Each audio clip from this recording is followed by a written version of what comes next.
Friends, welcome back to my channel. ನಾನು ಸ್ವರ್ಣ. ಇವತ್ತು ಭಾನುವಾರ ಬೆಳಿಗ್ಗೆ ತಿಂಡಿ ಎಲ್ಲ ತಿಂದಾದಮೇಲೆ ಕೆಲಸನ ಶುರು ಮಾಡಿದ್ವಿ. ಸಂಕ್ರಾಂತಿ ಹಬ್ಬ ಆಗಿರೋದ್ರಿಂದ ಮನೆ ಡೀಪ್ ಕ್ಲೀನಿಂಗ್ ಮಾಡಬೇಕಿತ್ತು. ಸ್ಯಾಟರ್ಡೆ ಮಾಡೋಣ ಅಂತ ಅಂದ್ಕೊಂಡೆ, ಬಟ್ ಕೆಲವೊಂದಷ್ಟು ರೀಸನಿಂದ ಮಾಡೋದಕ್ಕಾಗಲಿಲ್ಲ. ಸೊ ಸಂಡೇ ಮಾರ್ನಿಂಗಿಂದನೇ ಶುರು ಮಾಡೋಣ ಅಂತ ಅಂದ್ಕೊಂಡೆ. ಇನ್ನೊಂದೇನು ಅಂತಂದರೆ, ಸಾನುಗೆ ಟ್ಯೂಸ್ಡೇಯಿಂದ ಸಂಕ್ರಾಂತಿ ಆದ ನೆಕ್ಸ್ಟ್ ಡೇಯಿಂದ ಟೆಸ್ಟ್ ಸ್ಟಾರ್ಟ್ ಆಗ್ತಾ ಇದೆ. ಸೊ ಅವಳ ಜೊತೆನೂ ಸ್ವಲ್ಪ ಕಾನ್ಸಂಟ್ರೇಟ್ ಮಾಡಬೇಕು, ಅವಳ ಬಗ್ಗೆನೂ. ಅದ್ರ ಮಧ್ಯ ಅವಳು ಎನಿ ಟೈಮ್ ಓದು ಅಂತ ನಾನು ಅವಳನ್ನು ಹೇಳಲ್ಲ. ಸೊ ಸಬ್ಜೆಕ್ಟ್ ವೈಸ್ ಆಲ್ರೆಡಿ ನಾನು ಒಂದ್ಸರಿ ಅವಳಿಗೆ ಓದಿಸಿದ್ದೀನಿ. ಜಸ್ಟ್ ರೀಕಾಲ್ ಮಾಡೋದು ಅಷ್ಟೇನೆ. 1 hour ಅವಳು ರೀಕಾಲ್ ಮಾಡಿಕೊಂಡ್ರೆ ಸಾಕು. ಆನಂತರ ಅವಳು ನಾನು ಕೆಲಸ ಮಾಡ್ತೀನಿ ಅಂತ ಹೇಳ್ತಿದ್ದಕ್ಕೆ ಸಣ್ಣ ಪುಟ್ಟ ಕೆಲಸಗಳನ್ನು ಅವಳಿಗೂ ಕೊಡ್ತಾ ಇದ್ದೆ. ನಿಮ್ಗೆಲ್ಲರಿಗೂ ಗೊತ್ತಿರ್ಬೋದು, ನಾವು ದೊಡ್ಡ ಕೆಲಸಗಳು ಎಷ್ಟಾದರೂ ಮಾಡ್ಕೋತೀವಿ. ಇವನ್ ಅಡುಗೆ ಇರ್ಬೋದು, ಪಾತ್ರೆ ತೊಳೆಯೋದು, ಈ ಥರದ್ದು ಮಾಡ್ಕೋತೀವಿ. ಬಟ್ ಆರ್ಗನೈಸ್ ಮಾಡೋದಿರ್ಬೋದು, ಶೋಕೇಸ್ ಕ್ಲೀನಿಂಗ್, ಅಥವಾ ಏನೋ ಒಂದಷ್ಟು ಆರ್ಗನೈಸಿಂಗ್ ಕೆಲಸಗಳು ಬರ್ತಾವಲ್ಲ, ಇದು ಸ್ವಲ್ಪ ತಲೆ ತಿನ್ನುತ್ತೆ, ಚಿಕ್ಕ ಪುಟ್ಟ ಕೆಲಸಗಳು. ಸೊ ಹಾಗಾಗಿ ಅಂಥ ಕೆಲಸಗಳನ್ನು ನಾವು ಮಕ್ಕಳಿಗೆ ಕೊಡೋದ್ರಿಂದ ಅವರು ಖುಷಿಯಾಗಿ ಮಾಡ್ತಾರೆ. ನಮಗೂ ಕೆಲಸ ಸ್ವಲ್ಪ ಕಡಿಮೆ ಆಗುತ್ತೆ. ಹಾಗಾಗಿ ಶೋಕೇಸ್ ಇರ್ಬೋದು, ಮತ್ತು ಕಿಟಕಿ ಗ್ಲಾಸಸ್, ಮತ್ತು ಅದು ಕಂಬಿಗಳೇನು ಬರುತ್ತೆ, ಇದನ್ನೆಲ್ಲ ಕ್ಲೀನ್ ಮಾಡೋದನ್ನು ಪೂರ್ವಿಗೆ ಮತ್ತು ಸಾನುಗೆ ಬಿಟ್ಟಿದ್ದೆ ನಾನು. ಸೊ ನಾನಿವಾಗ ಕಿಚನ್ ಡೀಪ್ ಕ್ಲೀನಿಂಗ್ ಮಾಡ್ತಾಯಿದ್ದೀನಿ. ಒಂದೊಂದೇ ಕ್ಲೀನ್ ಮಾಡ್ಕೊಂಡು ಬಂದೆ. ಆ್ಯಕ್ಚುಲಿ ಲಾಸ್ಟ್ ಟೈಮ್ ಗ್ರೋಸರೀಸ್ನ ತರಿಸುವಾಗ ನಾನು ಡಬ್ಬಗಳನ್ನ ವಾಶ್ ಮಾಡಬೇಕಂತ ಅಂದ್ಕೊಂಡಿದ್ದೆ, ಬಟ್ ಆಗಿರಲಿಲ್ಲ. ಸ್ಯಾಟರ್ಡೇ ಏನು ಮಾಡಿದೆ ಅಂತಂದರೆ, ಬರೀ ಇದೊಂದು ಕೆಲಸನ ಮಾತ್ರ ಮಾಡಿಕೊಂಡೆ. ಅದಕ್ಕೆ ಉಳಿದ ಕೆಲಸ ಮಾಡೋದಕ್ಕೆ ಹೋಗಲಿಲ್ಲ. ಮೇನ್ ಗ್ರೋಸರಿ ಬಾಕ್ಸಸ್ ಏನಿತ್ತು, ಗ್ರೋಸರಿನೆಲ್ಲ ಬೇರೆ ಕಡೆ ಹಾಕಿ ಎಲ್ಲನೂ ಕ್ಲೀನ್ ಮಾಡಿ ಡ್ರೈ ಮಾಡಿ ಅದನ್ನು ಜೋಡಿಸಿಟ್ಟಿದ್ದೀನಿ.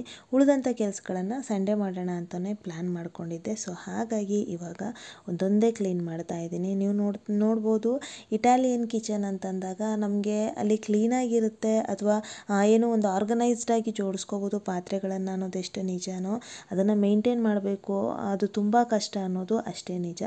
ಜಿರಳೆಗಳು ಬರೋದಿರ್ಬೋದು, ಸೊ ಈ ಥರ ಸಮಸ್ಯೆಗಳೆಲ್ಲ ಆಗುತ್ತೆ. ಸೊ ಹಾಗಾಗಿ ಅದನ್ನು ನಾವು ಸ್ವಲ್ಪ ಅವಾಗವಾಗ ಕ್ಲೀನ್ ಮಾಡಿಕೊಂಡ್ರೆ ಬೆಟರ್. ಇದರಿಂದ ಜಿರಳೆಗಳು ಬರೋದು ಅವಾಯ್ಡ್ ಆಗುತ್ತೆ ಮತ್ತು ಪಾತ್ರೆಗಳನ್ನು ಭಯ ಇಲ್ದೇ ಯೂಸ್ ಮಾಡ್ಬೋದು. ಈವನ್ ರ್ಯಾಕಲ್ಲಿ ಇಟ್ಟರು ನಾನು ಅಡುಗೆ ಮಾಡೋದಕ್ಕಿಂತ ಮುಂಚೆ ಒಂದು ಸಾರಿ ತೊಳೆದು ಆನಂತರನೇ ಯೂಸ್ ಮಾಡೋದು. ಸ್ವಲ್ಪ ಭಯ ಇದ್ದೇ ಇರುತ್ತಲ್ವ, ಹಾಗಾಗಿ. ಸೊ ಇವಾಗ ಕಿಚನ್ ರ್ಯಾಕ್ ಒಂದೊಂದೇ ಅದನ್ನು ಒರೆಸಿ ನೀಟಾಗಿ ಅದು ಡ್ರೈ ಆಗೋ ತನಕ ಮತ್ತೊಂದು ಶೆಲ್ಫನ್ನು ಕ್ಲೀನ್ ಮಾಡ್ಕೋತಾ ಇದ್ದೆ ನಾನು. ಯಾಕಂದರೆ ಅಟ್ ಎ ಟೈಮ್ ಮಾಡೋದಕ್ಕೆ ಹೋದಾಗ ಅದು ಡ್ರೈ ಆಗೋ ತನಕ ವೆಯ್ಟ್ ಮಾಡಬೇಕಲ್ವ. ಸೊ ಅದಕ್ಕೋಸ್ಕರ. ಮತ್ತು ಇಲ್ಲಿ ನಾನು ಯೂಸ್ ಮಾಡ್ತಾ ಇರೋ ಶೀಟ್ ಡೆಫಿನೆಟಾಗಿ ನೀವು ಕೇಳ್ಬೋದು ಅನ್ನೋ ಕಾರಣಕ್ಕೆ ನಾನೇ ಹೇಳ್ಬಿಡ್ತೀನಿ. ಲಾಸ್ಟ್ ಟೈಮ್ ನಾನು ವಾಷಿಂಗ್ ಮಷಿನ್ಗೆ ಒಂದು ಕವರನ್ನು ತರಿಸಿದ್ದೆ. ಅದು ಸೈಜ್ ಸ್ವಲ್ಪ ಚಿಕ್ಕದಾಗಿ ಸ್ವಲ್ಪ ಟೇರ್ ಆಗೋಯಿತು. ಹಾಗಾಗಿನೇ ನಾನು ಹೊಸ ಕವರ್ನ ತರಿಸಿದೆ. ಆ ಕವರ್ನ ಯಾಕೆ ವೇಸ್ಟ್ ಮಾಡೋದು ಅಂತ, ಅದನ್ನು ಸೈಜ್ ನನಗೆ ಎಲ್ಲೆಲ್ಲಿಗೆ ಯಾವ್ಯಾವ ಸ್ಲ್ಯಾಬ್ಗೆ ಎಷ್ಟು ಸೈಜ್ ಬೇಕೋ ಅಷ್ಟು ಸೈಜ್ಗೆ ನೀಟಾಗಿ ಕಟ್ ಮಾಡಿಕೊಂಡು ಈಗ ಪಾತ್ರೆಗಳನ್ನು ಜೋಡಿಸ್ಕೊತಾ ಇದ್ದೀನಿ. ಅದು ಸ್ವಲ್ಪ ವಾಟರ್ ಪ್ರೂಫ್ ಥರ ಇದೆ. ನೀರು ಲೀಕ್ ಆದರೆ ಮೇಲ್ಗಡೆನೇ ಇರುತ್ತೆ ಹೊರತು ಕೆಳಗಡೆ ಸೋರೋದಿಲ್ಲ. ಸೊ ಹಾಗಾಗಿ ಆರಾಮ್ಸೆ ನಾವು ಅದನ್ನು ಒರೆಸ್ಕೋಬೋದು. ಒಂದಾದರೆ ಪಾತ್ರೆಗಳನ್ನು ಡ್ರೈ ಆಗಿಡೋದ್ರಿಂದ ಆ ಒಂದು ಶೀಟು ಕ್ಲೀನಾಗಿರುತ್ತೆ, ರ್ಯಾಕು ಕ್ಲೀನಾಗಿರುತ್ತೆ ಅನ್ನೋ ಕಾರಣಕ್ಕೆ ನಾನು ಆ ಶೀಟನ್ನು ಎಲ್ಲೆಲ್ಲಾಗುತ್ತೋ ಅಲ್ಲೆಲ್ಲ ಯೂಸ್ ಮಾಡಿದ್ದೀನಿ. ಗ್ಲಾಸ್ ಶೋಕೇಸ್ ಇರ್ಬೋದು, ಮತ್ತು ಪಾತ್ರೆಗಳನ್ನು ಜೋಡಿಸೋವಂಥ ಸ್ಲ್ಯಾಬ್, ಇಲ್ಲೆಲ್ಲನೂ ಸಹ ಆಯಿತು ಆ ಶೀಟು. ಸೊ ಇವಾಗ ಕಿಚನ್ ಆಲ್ಮೋಸ್ಟ್ ಕ್ಲೀನ್ ಮಾಡಿದೆ ಸ್ನೇಹಿತರೆ. ರ್ಯಾಕ್ ಇರ್ಬೋದು ಎಲ್ಲನೂ ಕ್ಲೀನ್ ಮಾಡಿದ್ದೀನಿ.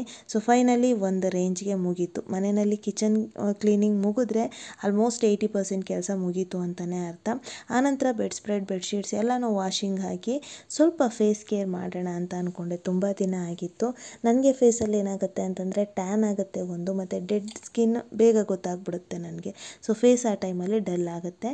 ಆವಾಗ ನಾನು ಯೂಸ್ ಮಾಡೋದು ಅರಿಶಿನ ಮತ್ತು ಮೊಸರು ಅಥವಾ ಹಾಲು, ಇಲ್ಲ ಅರಿಶಿನ ಕಡಲೆ ಹಿಟ್ಟು ಮತ್ತು ಮೊಸರು, ಅಥವಾ ಅಕ್ಕಿ ಹಿಟ್ಟು ಹಾಲು, ಈ ಥರ ಒಂದೊಂದು ಪ್ಯಾಕನ್ನು ಯೂಸ್ ಮಾಡ್ತೀನಿ. ಇವತ್ತು ನಾನು ನಾರ್ಮಲ್ ಆಗಿ ಇರುವಂಥ ಮೈ ಅರಿಶಿನ, ಗೋಪುರಂ ಬರುತ್ತಲ್ವ, ಸೊ ಆ ಅರಿಶಿನ, ಕಡಲೆ ಹಿಟ್ಟು ಜೊತೆಗೆ ಹಾಲನ್ನು ಹಾಕಿ ಒಂದು ಫೇಸ್ ಪ್ಯಾಕನ್ನು ರೆಡಿ ಮಾಡಿಕೊಂಡೆ. ನಾನಿಲ್ಲಿ ಸ್ಕ್ರಬ್ಬರ್ ಥರ ಯೂಸ್ ಮಾಡ್ತಾ ಇದ್ದೀನಿ, ಅದನ್ನು ಪ್ಯಾಕ್ ಮಾಡ್ತಾ ಇಲ್ಲ. ಸೊ ಚೆನ್ನಾಗಿ ನನ್ನ ಫೇಸಲ್ಲಿ ಎಲ್ಲೆಲ್ಲಿ ಡಲ್ ಸ್ಕಿನ್ ಇದೆ ಅಂತ ಅನ್ನಿಸುತ್ತೋ, ಮತ್ತು ಎಲ್ಲೆಲ್ಲಿ ವೈಟ್ ಹೆಡ್ಸ್ ಬ್ಲ್ಯಾಕ್ ಹೆಡ್ಸ್ ಇದೆ ಅಂತ ಅನಿಸುತ್ತೋ ಅದೆಲ್ಲನೂ ಸಹ ನಾನಿವಾಗ ರಬ್ ಮಾಡಿ ಕ್ಲೀನ್ ಮಾಡ್ಕೋತೀನಿ. ಇದರಿಂದ ಫೇಸ್ ಡೆಫಿನೆಟ್ಲಿ ಗ್ಲೋ ಆಗೋದು ನಿಮಗೆ ಗೊತ್ತಾಗುತ್ತೆ ಫೇಸ್ ವಾಶ್ ಮಾಡಿದ ತಕ್ಷಣ. ಸೊ ಅದಾದ ನಂತರದಲ್ಲಿ ನಾನಿವತ್ತು ಪೂರ್ವಿಗೆ ಒಂದು ಆನ್ಲೈನ್ ಕ್ಲಾಸನ್ನು ಕೊಡಿಸ್ತಾ ಇದ್ದೀನಿ. ನೋಡ್ತಾ ಇರ್ಬೋದು ನೀವು. ಸೊ ಇದು ಆ್ಯಕ್ಚುಲಿ ಒಂದು ಫ್ರೀಯಾಗಿ ಸಿಕ್ಕಂಥ ಆನ್ಲೈನ್ ಕ್ಲಾಸ್ ಇದು. ಇದ್ರ ಬಗ್ಗೆ ಹೇಳಬೇಕು ಅಂತಂದರೆ, ನಾನು ತುಂಬ ಸಾರಿ ಹೇಳಿದ್ದೆ, ಪೂರ್ವಿ ಸ್ವಲ್ಪ ಮ್ಯಾಥ್ಸ್ ಅಂದರೆ ಹೆದರ್ತಾಳೆ, ನರ್ವಸ್ ಆಗ್ತಾಳೆ, ಟೆಸ್ಟ್ ಟೈಮ್ ಎಕ್ಸಾಮ್ ಟೈಮ್ಗೂ ಅಷ್ಟೇನೆ ಅಂತ. ಸೊ ಹಾಗಾಗಿ ನನ್ನ ಫ್ರೆಂಡ್ ಇನ್ಫ್ಯಾಕ್ಟ್ ನನ್ನ ಕೊಲ್ಲಿಗ್ ಅವಳು ಮ್ಯಾಥ್ಸ್ ಟೀಚರ್ ಆಗಿರೋದ್ರಿಂದ ಕೆಲವೊಂದಷ್ಟು ಟ್ರಿಕ್ಸ್ಗೋಸ್ಕರ ನಾನು ಬ್ಯಾಂಜೋ ಕೋರ್ಸನ್ನು ಮಾಡ್ತಾ ಇದ್ದೀನಿ. ಚೆಕ್ ಬೇಕಿದ್ರೆ ತುಂಬ ಚೆನ್ನಾಗಿ ಟ್ರಿಕ್ಸ್ ಎಲ್ಲ ಹೇಳ್ಕೊಡ್ತಾರೆ ಅಂತ ಒಂದು ಲಿಂಕನ್ನು ಕಳಿಸಿದ್ಲು. ಆ ಲಿಂಕಲ್ಲಿ ಲಕ್ಕಿಲಿ ಏನಾಗಿತ್ತು ಅಂತಂದರೆ ಫಸ್ಟ್ 100 ಯೂಸರ್ಸ್ಗೆ ಫ್ರೀ ಕ್ಲಾಸ್ ಇರುತ್ತೆ ಅಂತ ಇತ್ತು. ಸೊ ನನ್ನ ಒಂದು ಲಕ್ ಹೇಳಬೇಕು ಅಂತಂದರೆ ನನಗೆ ಆ್ಯಕ್ಚುಲಿ ಫ್ರೀ ಕ್ಲಾಸ್ ಸಿಕ್ತು. ಸೊ ಒಂದು ಸಾರಿ ಪೂರ್ವಿಗೆ ಟ್ರೈ ಮಾಡಿ ನೋಡೋಣ, ಅವಳಿಗೆ ಏನಾದರೂ ಟ್ರಿಕ್ಸ್ ಗೊತ್ತಾಗುತ್ತಾ ಅನ್ನೋ ಕಾರಣಕ್ಕೆ ನಾನು ಈ ಒಂದು ಕ್ಲಾಸನ್ನು ತಗೋತಾ ಇದ್ದೀನಿ.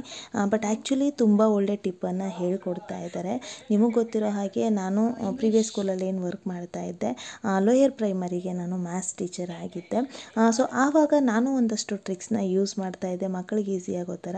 ಇಲ್ಲೂ ಅಷ್ಟೇ ತುಂಬ ಈಸಿ ಟ್ರಿಕ್ಸ್ನ ಹೇಳ್ಕೊಟ್ರು. ಇನ್ಫ್ಯಾಕ್ಟ್ ಪೂರ್ವಿ ಕ್ವಿಕ್ಕಾಗಿ ಆನ್ಸರ್ ಮಾಡ್ತಾ ಇದ್ಲು.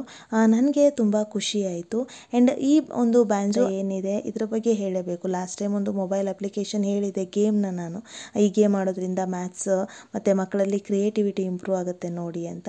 ಸೊ ಅದೇ ಥರ ಈ ಆ್ಯಪಲ್ಲೂ ಅಷ್ಟೇನೆ ಮಕ್ಕಳಿಗೆ ಮ್ಯಾಥ್ಸ್ ಅಂದರೆ ಇರುವಂಥ ಒಂದು ಭಯ ಇರ್ಬೋದು, ಇರಿಟೇಷನ್ ಇರ್ಬೋದು, ಆಲ್ಮೋಸ್ಟ್ ಕಡಿಮೆ ಆಗುತ್ತೆ ಅಂತಲೇ ನನಗನ್ನಿಸ್ತು. ಅವಳು ಇಷ್ಟೊಂದು ಈಸಿನಾ ಅಂತ ಪೂರ್ವಿನೇ ಹೇಳ್ತಾ ಇದ್ಲು. +2 22 23. Mentally it becomes a little difficult. One, because there are a lot of carryovers. Yeah. Right? Yeah. You have to remember so many numbers at a time, right? Yes. So it's completely understandable. Yes, in this method it becomes, difficult to do mentally because there are a lot of carryovers, right? Yeah. Now, also let me ask you one. So ಈ banjo course ಏನಿದೆ ಇದನ್ನು world famous and fastest calculator Neelakanth Bhanu ಅನ್ನುವಂಥವ್ರು create ಮಾಡಿರುವಂತಹ ಒಂದು course ಇದು. ಇದ್ರ ಬಗ್ಗೆ ನಾನು ಸರ್ಚ್ ಮಾಡಿದಾಗ ನನಗೆ ಸಿಕ್ಕಂಥ ಇನ್ಫಾರ್ಮೇಷನ್ ತುಂಬಾ ಚೆನ್ನಾಗಿದೆ. ಟೀಚರ್ಸ್ ಯಾರಲ್ಲಿ ಬಂದು ಮಕ್ಕಳಿಗೆ ಟೀಚ್ ಮಾಡ್ತಾರೆ, ಗೈಡ್ ಮಾಡ್ತಾರೆ, ತುಂಬ ಫ್ರೆಂಡ್ಲಿಯಾಗಿ ಇಂಟರ್ಯಾಕ್ಟ್ ಮಾಡ್ತಾರೆ. ಮಕ್ಕಳಿಗೆ ಯಾವುದೇ ಕಾರಣಕ್ಕೂ ಭಯ ಆಗಲ್ಲ. ಯೂಶ್ವಲಿ ಮ್ಯಾಥ್ಸ್ ಟೀಚರ್ ಅಂದರೆ ಸ್ವಲ್ಪ ಸ್ಟ್ರೀಟ್ ಆ ಥರ ಒಂದು ಮೈಂಡ್ ಸೆಟ್ ಇರುತ್ತೆ ಮಕ್ಕಳಿಗೆ. ಬಟ್ ಇಲ್ಲಿ ಆ ಥರ ಇಲ್ಲ. ಇನ್ಫ್ಯಾಕ್ಟ್ ನಾನು ಕೂತ್ಕೊಂಡು ಕ್ಲಾಸಸ್ನ ಕೇಳಿದೆ. ನನಗೂ ಅನ್ನಿಸ್ತಾ ಇತ್ತು ಈ ಥರ ಟ್ರಿಕ್ಸ್ ಎಲ್ಲ ನಾವು ಮಕ್ಕಳಿಗೆ ಯೂಸ್ ಮಾಡ್ಬೋದಿತ್ತಲ್ವ ಅಂತ. So very useful. ಇದರ ಒಂದು ಲಿಂಕನ್ನು ನಾನು ಡಿಸ್ಕ್ರಿಪ್ಷನ್ ಬಾಕ್ಸಲ್ಲಿ ಹಾಕಿರ್ತೀನಿ. ನಾನು ಆಗಲೇ ಹೇಳಿದಾಗೆ ಫಸ್ಟ್ 100 ಮೆಂಬರ್ಸ್ ಯಾರಿದ್ದಾರೆ ಅವ್ರಿಗೆ ಫ್ರೀ ಕ್ಲಾಸಸ್ ಸಿಗುತ್ತೆ. ಸೊ ಒಂದು ಸಾರಿ ಟ್ರೈ ಮಾಡಿ. ಫ್ರೀ ಕ್ಲಾಸ್ ತಾನೇ, ಟ್ರಯಲ್ ನೋಡಿ ನಿಮಗೆ ಇಷ್ಟ ಆದರೆ ಆನಂತರ ನೀವು ಕಂಟಿನ್ಯೂ ಮಾಡ್ಬೋದು. ಬಟ್ ಪರ್ಸ್ನಲಿ ನನಗೆ ತುಂಬ ಇಷ್ಟ ಆಯಿತು. ಬಟ್ ಪೂರ್ವಿಗೆ ಕಂಟಿನ್ಯೂ ಮಾಡ್ತೀನೋ ಇಲ್ವೋ ಅದನ್ನು ನೋಡಬೇಕು. ಬಿಕಾಸ್ ಅವ್ರದ್ದು ಟೈಮ್ ಮ್ಯಾನೇಜ್ಮೆಂಟು ತುಂಬ ಇಂಪಾರ್ಟೆಂಟ್ ಆಗಿರೋದ್ರಿಂದ. ಬಟ್ ಆ್ಯಕ್ಚುಲಿ ಮ್ಯಾಥ್ಸ್ ಅಂದರೆ ಯಾವ ಮಕ್ಕಳು ಸ್ವಲ್ಪ ಇರಿಟೇಟ್ ಆಗ್ತಾರೆ ಅಥವಾ ನರ್ವಸ್ ಆಗ್ತಾರೋ ಅವ್ರಿಗೆ ಇದೊಂದು ಬೆಸ್ಟ್ ಅಂತ ನನಗನ್ನಿಸ್ತು. ಸೊ ಟ್ರೈ ಮಾಡಿ ನೋಡಿ. ಫ್ರೀ ಕ್ಲಾಸ್ ಸಿಕ್ಕಿದ್ರೆ ಒಂದು ಸಾರಿ ಅಟೆಂಡ್ ಮಾಡಿ. ಫಸ್ಟ್ 100 ಮೆಂಬರ್ಸ್ಗೆ ಈ ಕ್ಲಾಸ್ ಇದೆಯಂತೆ. ಸೊ ನನ್ನ ಕಡೆಯಿಂದ ಒಂದು ಇನ್ಫಾರ್ಮೇಷನ್ ನಿಮಗೆ ಕೊಡಬೇಕು ಅನ್ನಿಸ್ತು. ಸೊ ಹಾಗಾಗಿ ಕೊಡ್ತಾ ಇದ್ದೀನಿ. ಕ್ಲಾಸಸ್ ಎಲ್ಲ ಮುಗಿದ ಮೇಲೆ ಇನ್ಫ್ಯಾಕ್ಟ್ ಅವರು ನನ್ನ ಜೊತೆನೂ ಇಂಟರ್ಯಾಕ್ಟ್ ಮಾಡಿದ್ರು, ಪೇರೆಂಟ್ಸ್ ಜೊತೆ ಒಪಿನಿಯನ್ ಕೇಳೋದಕ್ಕೋಸ್ಕರ. ಸೊ ನಾನು ಹೇಳಿದೆ, ಯಾಕಂದರೆ ಆ್ಯಸ್ ಎ ಟೀಚರ್ ನನಗೇನು ಅನ್ನಿಸ್ತು, ಅವರ ಕ್ಲಾಸ್ ಆ್ಯಕ್ಚುಲಿ ತುಂಬ ಇಷ್ಟ ಆಯಿತು. ಕೆಲವೊಂದಷ್ಟು ನನ್ನದೇನು ಡೌಟ್ಸ್ ಇತ್ತು, ಲೋಯರ್ ಪ್ರೈಮರಿಗೆ ಹೇಗೆ ಮಾಡ್ಬೋದು ಮತ್ತು ಡೌಟ್ಸ್ ಎಲ್ಲ ಹೇಗೆ ಕ್ಲಿಯರ್ ಮಾಡ್ಬೋದು ಅನ್ನೋದನ್ನೆಲ್ಲನೂ ತಿಳ್ಕೊಂಡೆ. ಓವರಾಲ್ ಕ್ಲಾಸ್ ಚೆನ್ನಾಗಿತ್ತು. ಸೊ ಒಂದು ಸಾರಿ ಟ್ರೈ ಮಾಡಿ. ಡೆಫಿನೆಟ್ಟಾಗಿ ನಿಮಗೂ ಇಷ್ಟ ಆಗ್ಬೋದು ಅಂತ ಅನ್ಕೋತೀನಿ. ಆ್ಯಂಡ್ ಆ ನಂತರ ನೀವು ತುಂಬ ಜನ ಕೇಳ್ತಾ ಇದ್ರಿ ಕೈಯಲ್ಲಿದ್ದ ಬ್ರೇಸ್ಲೆಟ್ ಬಗ್ಗೆ. ಆ್ಯಕ್ಚುಲಿ ಇವತ್ತು ಕೆಲಸ ಮಾಡುವಾಗ ಅದು ಕಿತ್ತೋಯ್ತು ಸ್ನೇಹಿತರೆ. ಇದು ಒಂದು ಆ್ಯಂಕ್ಲೆಟ್. ಆ್ಯಕ್ಚುಲಿ 50 ರೂಪೀಸ್ ಕೊಟ್ಟು ಈ ಥರದ್ದೊಂದು ಆ್ಯಂಕ್ಲೆಟ್ನ ತಗೊಂಡಿದ್ದೆ ನಾನು. ಸೊ ಅದು ಒಂದು ಬಿದೋಯ್ತು. ಇನ್ನೊಂದನ್ನು ಹೇಗೆ ಹಾಗೆ ಇಡೋದು, ವೇಸ್ಟ್ ಆಗಬಾರ್ದು ಅನ್ನೋ ಕಾರಣಕ್ಕೆ ಈ ಆ್ಯಂಕ್ಲೆಟ್ ಜೊತೆಗೆ ಆ ಲಾಕೆಟ್ ಏನಿದೆ ಅದು ಪೂರ್ವಿಗೆ ಯಾವುದೋ ಒಂದು ಟೈಮಲ್ಲಿ ಬ್ರೇಸ್ಲೆಟ್ನ ತಂದಿದ್ದೆ. ಆವಾಗ ಅಲ್ಲಿ ಏನು ಪರ್ಲ್ ಇದೆ ರಾಮಗ್ರೀನು, ಅದು ಡಿಫ್ರೆಂಟ್ ಕಲರಲ್ಲಿ ಮಾಡಿದ್ದಂತಹ ಒಂದು ಬ್ರೇಸ್ಲೆಟ್ ತುಂಬ ಚೆನ್ನಾಗಿತ್ತು. ಎಲ್ಲ ಹಾಳಾಗಿ ಇದೊಂದು ಲಾಕೆಟ್ ಮಾತ್ರ ಉಳಿದಿತ್ತು. ಸೊ ಹಾಗಾಗಿ ಅದನ್ನು ನಾನು ಇದರ ಜೊತೆ ಮ್ಯಾಚ್ ಮಾಡಿ ಹಾಕ್ಕೊಂಡಿದ್ದೆ. ಇನ್ಫ್ಯಾಕ್ಟ್ ತುಂಬ ಚೆನ್ನಾಗಿ ಕಾಣ್ತಾ ಇತ್ತು. ಸಿಲ್ವರ್ ಬ್ರೇಸ್ಲೆಟ್ ಥರನೇ ಕಾಣ್ತಾ ಇತ್ತು. ಬಟ್ ಇವತ್ತು ಕಿಚನ್ ಕ್ಲೀನ್ ಮಾಡುವಾಗ ಕಿತ್ತೋಯ್ತು ಅದು. ಸೊ ತುಂಬ ಬೇಜಾರಾಯಿತು. ಮತ್ತೆ ರೆಡಿ ಮಾಡ್ಕೊಳ್ಳೋದಕ್ಕೆ ಟ್ರೈ ಮಾಡ್ತೀನಿ. ಬಟ್ ಆ್ಯಕ್ಚುಲಿ ಅದು ಸಿಲ್ವರ್ದಲ್ಲ, ಜಸ್ಟ್ 50 ರೂಪೀಸ್. ಅದು ಹಾಳಾಗಿರೋವಂಥ ಆ್ಯಂಕ್ಲೆಟ್ದು ಮತ್ತೊಂದು ಪೀಸು.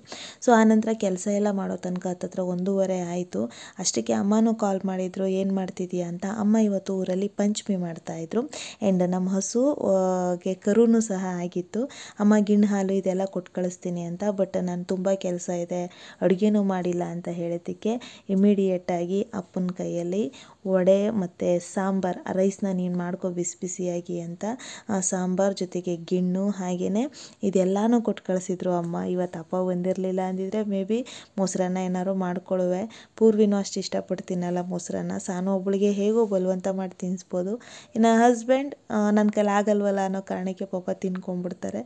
ಬಟ್ ಆಗಲಿಲ್ಲ. ಪೂರ್ವಿ ಫಸ್ಟೇ ಮೊಸರನ್ನ ಅಂತ ಬೇಜಾರು ಮಾಡ್ಕೋತಾ ಇದ್ಲು. ಬಟ್ ಫೈನಲಿ ಅಮ್ಮ ಇದೆಲ್ಲ ಕೊಟ್ಟು ಕಳಿಸಿದ್ರು. ನನಗಂತೂ ಜೀವ ಬಂದಂಗೆ ಆಯಿತು. ಅಡುಗೆ ಮಾಡೋದು ಕಡಿಮೆ ಆಯ್ತಲ್ವಾ ಅಂತ. ಸೊ ಆನಂತರ ಊಟ ಮಾಡಿಕೊಂಡು ಅಪ್ಪನೂ ಸಹ ವಾಪಸ್ ಹೋದರು. ಬೇಗ ಹೋಗಬೇಕು, ಹಸು ನೋಡ್ಕೋಬೇಕು ಅನ್ನೋ ಕಾರಣಕ್ಕೆ. ಆನಂತರ ಮತ್ತೆ ನನ್ನ ಕ್ಲೀನಿಂಗ್ ಕೆಲಸಗಳು ಕಂಟಿನ್ಯೂ ಆದವು. ತಲೆಗೆ ನಾನು ಅಲೋವೆರಾ ಹಚ್ಚಿದ್ದೆ ಬೆಳಿಗ್ಗೆನೆ. ಸೊ ಹಾಗಾಗಿ ಒಂದ್ಸರಿ ಜಸ್ಟ್ ಹೆಡ್ ವಾಶ್ ಮಾಡಿದೆ ಅಷ್ಟೇನೆ. ಆ ನಂತರದಲ್ಲಿ ಕೆಲಸ ಎಲ್ಲ ಮಾಡಬೇಕಿತ್ತಲ್ವ, ಹಾಗಾಗಿ ಸ್ವಲ್ಪ ಹೇರ್ ಡ್ರೈ ಆದ ತಕ್ಷಣ ತಲೆಗೆ ಎಣ್ಣೆ ಹಚ್ಚಿ ಇವಾಗ ಮನೆ ಕೆಲಸ ಕಂಪ್ಲೀಟ್, ವರಾಂಡ ಎಲ್ಲ ಕ್ಲೀನ್ ಮಾಡಿ ಆದಮೇಲೆ ಅಮ್ಮ ಮಾಡಿ ಕೊಟ್ಟು ಕಳಿಸಿದ್ದು ವಡೆ ಘಮ ಘಮ ಅಂತ ಬರ್ತಾಯಿತ್ತು. ಸೊ ತಿನ್ಬಿಡೋಣ ಅಂತ ಇವಾಗ ಸ್ನಾನ ಮಾಡಿಕೊಂಡು ಬಂದಿದ್ದೀನಿ. ನಾನು ತುಂಬ ಸಾರಿ ಹೇಳಿದ್ದೀನಿ ನಿಮಗೆ, ಅಮ್ಮ ಮಾಡಿದ ಅಲಸಂದೆ ವಡೆ ಅಂದರೆ ನನಗಂತೂ ಪ್ರಾಣ. ಅಮ್ಮ ಅದರಲ್ಲೂ ಸಾನ್ವಿ ಮತ್ತು ಹಸ್ಬೆಂಡ್ಗೆ ಖಾರ ಅಂದರೆ ಆಗಲ್ಲ ಅನ್ನೋ ಕಾರಣಕ್ಕೆ ಪ್ಲೇನಾಗಿನೂ ಮಾಡಿ ಕೊಟ್ಟಿದ್ದಾರೆ. ಅಂದರೆ ಮೆಣಸಿನ್ಕಾಯಿ ಈರುಳ್ಳಿ ಏನೂ ಹಾಕ್ತಿಲ್ಲ, ಜಸ್ಟ್ ಪ್ಲೇನ್ ವಡೆ. ಮತ್ತು ಹಾಗೆಯೇ ನನಗೆ ಮೆಣಸಿನ್ಕಾಯಿ ಜಾಸ್ತಿ ಇದ್ದರೆ ಇಷ್ಟ ಅಂತ ನನಗೆ ಜಾಸ್ತಿ ಮೆಣಸಿನ್ಕಾಯಿ ಹಾಕಿರೋ ವಡೆ ಈ ಥರ ಸಪ್ರೇಟಾಗಿ ಮಾಡಿ ಕೊಟ್ಟು ಕಳಿಸಿದ್ರು. ನನಗೆ ಅದು ತಿಂತ ಸಾಕು ಅಂತಲೇ ಅನ್ನಿಸ್ತಾನೇ ಇರಲಿಲ್ಲ. ಇಟ್ಬಿಡೋಣ ಅಂತಲೇ ಅನ್ನಿಸ್ತಿರ್ಲಿಲ್ಲ. ಸೊ ಫೈನಲಿ ಹೇಗೋ ಆಮೇಲೆ ಜಾಸ್ತಿ ಆಗಬಾರ್ದು ಅನ್ನೋ ಕಾರಣಕ್ಕೆ ನಾನೇ ತೆಗೆದಿಟ್ಟೆ. ಆನಂತರ ಊಟ ಎಲ್ಲ ಆಗಿ ಇವಾಗ ಮಕ್ಕಳಿಗೆ ಒಬ್ಬೊಬ್ಬರಾಗಿ ಕೈಗೆ ಮೆಹಂದಿ ಹಾಕ್ತಾಯಿದ್ದೀನಿ. ಸಂಕ್ರಾಂತಿ ಆ್ಯಕ್ಚುಲಿ ಹೆಣ್ಮಕ್ಳ ಹಬ್ಬ ಆಗಿರೋದ್ರಿಂದ ಅದರಲ್ಲೂ ಚಿಕ್ಕ ಮಕ್ಳಿಗೆ ತುಂಬ ಇಷ್ಟ. ಚೆನ್ನಾಗಿ ಅಲಂಕಾರ ಮಾಡಿಕೊಂಡು ಮನೆಗೆ ಹೋಗಿ ಎಳ್ಳು ಬೆಲ್ಲನ ಕೊಟ್ಟು ಬರ್ತಾರೆ. ಸೊ ಹಾಗಾಗಿ ಸಾನು ಮತ್ತು ಪೂರ್ವಿ ಇಬ್ಬರಿಗೂ ಕೈಗೆ ಮೆಹಂದಿ ಹಾಕಬೇಕಿತ್ತು. ಪಾಪ ಪೂರ್ವಿ ನನಗೆ ಬೆಳಗ್ಗೆಯಿಂದ ತುಂಬ ಹೆಲ್ಪ್ ಮಾಡಿದ್ಲು. ಅವಳು ಬಟ್ಟೆ ವಾಷಿಂಗ್ ಇರ್ಬೋದು, ಇವನ್ ಫುಟ್ ಮ್ಯಾಟ್ಸು ಇದನ್ನೆಲ್ಲ ವಾಶ್ ಮಾಡೋದಕ್ಕೆ ಹೆಲ್ಪ್ ಮಾಡಿದ್ಲು.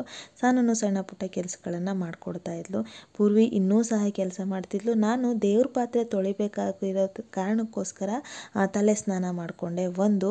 ಇನ್ನೊಂದು ಅಲೋವೆರಾನು ಹಾಕಿದ್ದೆ ಅಲ್ವಾ. ಸೊ ಹಾಗಾಗಿ ಪ್ಲ್ಯಾನ್ ಮಾಡ್ಕೊಂಡು ಮಾಡಿದ್ರಿಂದ ತಲೆ ಸ್ನಾನ ಮಾಡಿದ ನಂತರದಲ್ಲಿ ನಾನು ದೇವ್ರ ಪಾತ್ರೆನೂ ತೊಳೆದು ಆನಂತರನೇ ಊಟ ಮಾಡಿ ಮತ್ತೆ ಕಿಚನ್ ಎಲ್ಲ ಕ್ಲೀನ್ ಮಾಡಿದ್ದಾಯಿತು. ಇನ್ನು ಉಳ್ಕೊಂಡಿರೋ ಕೆಲಸ ಹೊರಗಡೆ ರಂಗೋಲಿನ ಹಾಕೋದು.